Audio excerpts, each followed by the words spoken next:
हिद्दत क्या है ये? आलमी हिद्दत। ये इसी को कहते हैं ग्लोबल वार्मिंग। ग्लोबल वार्मिंग, जमीन में दर्जा हरारत, जमीन के दर्जा हरारत क्या हो रहा है? बहुत ज़्यादा बढ़ रहा है, जिसकी वजह से क्या हो रही है? गर्मी बढ़ रही है। तो इसी में से क्या है, सवाल जवाब पूछता है। देखो क्या है, पूछेगा कि ज़मीन किन के लिए दूर रहने के लिए मौजू है। क्या है? मौजू है। ज़मीन के अलावा आसमान, सूरज है या चांद है। चांद बहुत ज़्यादा ठंडा है और सूरज क्या है? बहुत ज़्यादा गर्म है, तो उस पर नहीं रह सकता आदमी। तो कौन सा है मौजू? ज़मीन।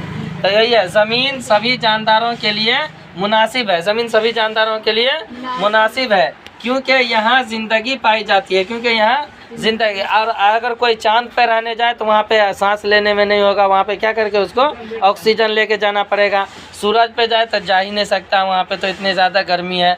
उसके बाद है ग्लोबल वार्मिंग एक संगीन मसला। पूछेगा सवाल कि ग्लोबल वार्मिंग कैसा मसला है? ग्लोबल वार्मिंग कैसा मसला है? तो ग्लोबल वार्मिंग कौन सा मसला